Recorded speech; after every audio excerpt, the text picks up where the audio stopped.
Hello everyone, अगर आपको registration करना है बीटेक के लिए एमपीटी काउंसलिंग में पार्टिसिपेट करना है और रजिस्ट्रेशन करना है तो आपको ये जानना बहुत ज़रूरी है कि उसमें कोई फ़ीस नहीं लग रही है। अगर आप साइबर कैफ़े में जाके कराते हो तो फ़ीस ले सकता है थोड़ी बहुत, 50 रुपये 40 रुपये, ठीक है। अगर आप खुद से करोगे तो कोई फ़ीस नहीं लगेगी। और कैसे करना है, कौन से डॉक्यूमेंट्स लगेंगे, ये तो हम बताएंगे ही, लेकिन आपको अगर कंप्यूटर है, लैपटॉप है खुद के पास तो आप खुद कर सकते हो, ठीक है। या मोबाइल है तो साइबर कैफ़े वाले के पास जाओ और वो कर देगा, ठीक है। उसको 50-40 रुपये दे देना, वो करेगा ही करेगा। और कैसे करना है, क्या डॉक्यूमेंट्स लगेंगे, तो हम इस वीडियो में तुमको बता देंगे कि कैसे करना है, कैसे मतलब गूगल पे जाना है और कौन सी साइट पे जाना है। बहुत से लोगों को नहीं पता है, कुछ के डाउट्स तो ऐसे आ रहे हैं कि हमको काउंसलिंग कराने कहाँ जाना पड़ेगा, कैसे होगी काउंसलिंग, ऑफलाइन होगी ऑनलाइन होगी। अभी कुछ लोगों को यही कंफर्म नहीं है, ठीक है। तो ऑनलाइन होगी, एमपीटी काउंसलिंग साइट है, उस पर जाना पड़ेगा। कैसे करना है हम बता रहे हैं आपको, अभी बता रहे हैं रजिस्ट्रेशन कैसे करना है। और रजिस्ट्रेशन होगा, रजिस्ट्रेशन के बाद वेरिफिकेशन तुम्हारा हो जाएगा ऑनलाइन, अगर ऑनलाइन ही होगा। और फिर तुम्हारा चॉइस फिलिंग होगी, ठीक है। तो वेरिफिकेशन के बाद ही तुम चॉइस फिलिंग कर पाओगे, ठीक है। तो रजिस्ट्रेशन कैसे करना है, कौन कौन से डॉक्यूमेंट्स लगेंगे, कितनी कोई फीस तो लगेगी नहीं। तो यहाँ चॉइस फिलिंग की लगेगी 1500 रुपये, ठीक है, 1530 रुपये बस, और बाकी कोई फीस नहीं लगने वाली है, ठीक है। तो चलो हम आपको बताते हैं कि रजिस्ट्रेशन करना कैसे है, ठीक है। सबसे पहले अपन को गूगल खोलना है, गूगल पे एमपीटी लिखना है, ठीक है। MPDTE, एमपीटी काउंसलिंग भी लिख सकते हो और एमपीटी भी लिख सकते हो, जो माना है वो लिखो, ठीक है। ये सबसे ऊपर जो दिख रहा है साइट, ये DTE counselling MP online limited लिखा हुआ, इस पर क्लिक करो। ऐसे ही वेलकम टू काउंसलिंग आएगा, ठीक है। तो सीधे क्लिक कर देना। अब क्या करना, अगर तुम्हारे पास मोबाइल है तो तुम जाना कैफ़े वाले के पास, अगर तुम्हारे पास लैपटॉप कंप्यूटर है तो तुम खुद ही रजिस्ट्रेशन कर देना। और जो ये रजिस्ट्रेशन होगा एकदम फ्री में होगा, ठीक है।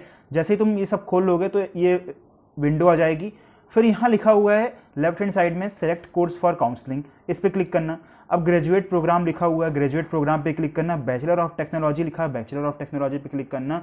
और फुल टाइम लिखा हुआ है, फुल टाइम पे। और अप्लाई फॉर काउंसलिंग, ठीक है, अप्लाई फॉर काउंसलिंग लिखा हुआ है, उस पर तुम क्लिक कर देना, ठीक है। ये आ जाएगा तुम्हारा काउंसलिंग। अब NRI सीट तो होगे नहीं तुम, तो तुमको क्या करना है, general pool TFW based on JEE main exam, ठीक है, ये लिखा है based on JEE main exam. तो तुमको क्या करना है, 23 सितंबर से स्टार्ट है, 27 सितंबर तक होगा। तो तुमको यहाँ क्लिक करना है, ठीक है, रजिस्ट्रेशन करना है सबसे पहले। जैसे ही तुम्हारा रजिस्ट्रेशन होगा फिर वेरिफिकेशन हो जाएगा, ठीक है। तुमको कहीं जाने की ज़रूरत नहीं है। वेरिफिकेशन होने के बाद तुम चॉइस फिलिंग कर सकते हो 24 तारीख से, जैसे मैंने यहाँ कर दिया। अब यहाँ पे क्लिक करोगे ना, ये रजिस्ट्रेशन, तो मैंने यहाँ JEE मेन सेलेक्ट किया हुआ है, इसलिए JEE मेन आ रहा है।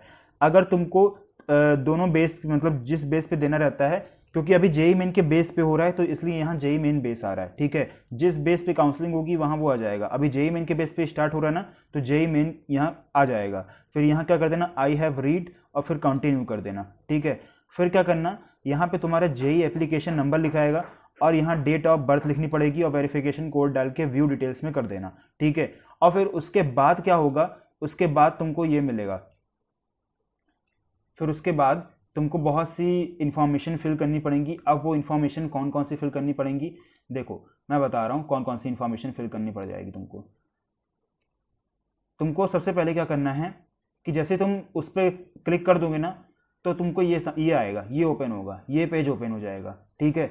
फिर तुमको यहाँ पे बहुत सारी इन्फॉर्मेशन फिल करनी पड़ेगी, ठीक है, जो बेसिक इन्फॉर्मेशन रहती है, जैसे कि अपना नाम, DOB, father name, mother name, है ना, पूरे जहाँ रहते हो, शहर, एड्रेस, जो भी ईमेल ID, आधार नंबर, जो भी है सब डाल देना।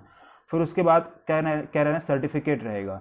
तुम जितने सर्टिफिकेट तुम्हारे हैं, डोमिसाइल है तो डोमिसाइल लगाओ, OBC ST SC जो भी कास्ट की हो वो लगाओ, ठीक है। मतलब जम्मू कश्मीर की हो तो जम्मू कश्मीर का लगाओ, मतलब जहाँ का भी डोमिसाइल है वहाँ का लगाओ। तो यहाँ पे पूरे तुम्हारे सर्टिफिकेट आ जाएंगे जो जो तुमको अप्लाई करना है और ऐड करते जाना है। अगर तुम खुद से ऐड करोगे तो ऐड कर लेना, वरना कैफ़े पे जाओगे तो 50 रुपये लेगा ही लेगा, क्योंकि फ्री में रजिस्ट्रेशन हो रहा है, इसके कोई तुमसे चार्ज नहीं लिया जाएगा, ठीक है। लेकिन तुम कैफ़े वाले के पास जाओगे तो 50 रुपये लेगा ही लेगा, हो सकता है 100 भी ले सकता है, लेकिन इसकी कोई, ये जो MPT वाले हैं ये कोई पैसा नहीं मांग रहे हैं, वो तो सर्विस चार्ज लेगा ही लेगा, पोर्टल चार्ज लेगा वो, ठीक है। इसलिए खुद से कर लेना तुम। फिर देखो यहाँ पे जो तुमने हायर सेकेंडरी और हाई स्कूल, ठीक है, 10th और 12th दोनों की इंफॉर्मेशन यहाँ फिल करनी पड़ेगी, ठीक है। अब बोर्ड का नाम यहाँ लिखना पड़ेगा, तुम्हारा पूरा जितना आया है परसेंटेज, फिजिक्स, केमिस्ट्री, मैथ्स में जितने आए हैं सब लिखने पड़ेंगे। फिर 10th की यहाँ ये 10वीं का रोल नंबर, यहाँ मतलब पूरी डिटेल भरनी पड़ेगी 10th और 12th। फिर आ जाएगा bank account number, bank account number भी फिल कर देना, सिलेक्ट अकाउंट होल्डर नाम, बैंक अकाउंट होल्डर, IFSC, ठीक है, ये सब भर देना। फिर क्या करना, अगर तुमने फिर ये पहला क्या था, व्यक्तिगत विवरण, फिर था श्रेणी वर्ग प्रमाण पत्रों का विवरण, फिर था अहरकारी परीक्षा का विवरण, फिर बैंक खाते का विवरण। अब बैंक से ऋण का विवरण, अगर तुमने ऋण लिया है तो, नहीं लिया तो नो कर देना, ठीक है। पूर्वावलोकन और लॉक पंजीकरण विवरण, ठीक है। तुमको क्या करना है, पूरा रिव्यू करना है, तुम्हारा फॉर्म रिव्यू करना है, सही है कि नहीं है, कुछ गलत तो नहीं है, पूरा देख के और फिर उसको लॉक कर देना, ठीक है। जैसे लॉक करोगे हो सकता है कि तुम्हारा ऑनलाइन वेरिफिकेशन भी हो जाए।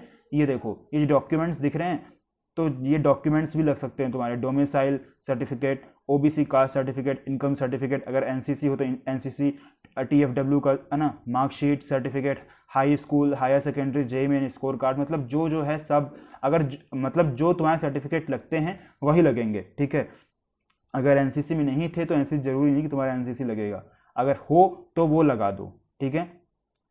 और फिर एक बार रिव्यू करना तुम अपने फॉर्म का, और फिर यहाँ लॉक कर देना। ये यहाँ ओके पूछेगा तुमसे, ठीक है, तो यहाँ फिर तुम ओके कर देना, जिससे तुम्हारा सबमिट हो जाएगा, ठीक है। उसके बाद तुमको क्या करना है, पंजीकरण रसीद, प्रिंट रजिस्ट्रेशन रिसिप्ट, तुम प्रिंट करा लेना उसको, और फिर डॉक्यूमेंट वेरिफिकेशन ऑनलाइन भी हो जाएगा। तो डॉक्यूमेंट वेरिफिकेशन रिक्वायर्ड लिखा रहेगा, तो उसमें कोई दिक्कत नहीं है, ठीक है। अगर तुमको वेरीफाई करना है तो वेरीफाई कर सकते हो, ठीक। तो अगर वेरीफाई होके आ गया है ऑनलाइन तो अच्छी बात है, ऑनलाइन ही होगा, क्योंकि उन्होंने कह दिया है कहीं जाने की ज़रूरत नहीं है, कोविड का टाइम है, तो ऑनलाइन पॉसिबल है कि ऑनलाइन हो जाएगा, ठीक है। तो ऐसे तुमको रजिस्ट्रेशन करना है। अगर तुम खुद से करोगे तो कोई पैसा, कोई चार्ज नहीं लगने वाला है। अगर तुम कैफ़े वाले से कराओगे तो 10-50 रुपये तो लेगा ही लेगा, हो सकता है कम भी ले सकता है, ज़्यादा भी ले सकता है, वो अपना अमाउंट उन लोग फिक्स करे रहते हैं, ठीक है। तो ये रजिस्ट्रेशन की प्रोसेस रहती है, और डॉक्यूमेंट्स भी कुछ ज़्यादा नहीं लगते हैं, बस तुम्हारे बेसिक डॉक्यूमेंट्स लगेंगे, और जो डॉक्यूमेंट्स लगेंगे एकदम सही रखना, कुछ गलती हो जाएगी तो फिर एडिट का टाइम दिया जाएगा तुमको, ठीक है। तो ये प्रोसेस रहती है रजिस्ट्रेशन करने की। आपका जो रजिस्ट्रेशन जो रेसिप्ट रहेगी उसको रखे रहना, जब चॉइस फिलिंग करोगे सीधे लॉगिन करना फिर, और फिर चॉइस फिलिंग तुम कर सकते हो, ठीक है। सिर्फ इतनी सी प्रोसेस रहती है, कुछ बड़ा नहीं रहता है, सिर्फ छोटी छोटी इंफॉर्मेशन डालनी पड़ती है, बस फिर आपका रजिस्ट्रेशन हो जाएगा, ठीक है। तो रजिस्ट्रेशन हो गया, अब वेरिफिकेशन भी हो गया, अब सिर्फ चॉइस फिलिंग करनी है। चॉइस फिलिंग कैसे करनी है वो भी हम बता देंगे, ठीक है। उसके लिए थोड़ा वेट कर लो, और हम कोई भी डाउट है तो हम लाइव आएंगे, उसमें आप पूछ लेना। अगर आपको कमेंट्स बाकी में रिप्लाई नहीं मिल पा रहा है तो हम लाइव आएंगे, तब आप पूछ सकते हो, ठीक है। तो लाइव में आपके डाउट आई होप क्लियर हो जाएंगे, ठीक है। Thank you so much. ऐसे ही इंफॉर्मेशन लेने के लिए सब्सक्राइब भी कर सकते हो, और बहुत सी काउंसलिंग ही नहीं, जोसा CSAB जैसी बहुत सारी काउंसलिंग और इन्फॉर्मेशन मिलेगी आपको, और उस काउंसलिंग के हट के कॉलेज रिव्यूज़ और जो एजुकेशन की अदर अपडेट्स रहती हैं वो सब मिल जाएंगी आपको, ठीक है। Thank you so much for watching.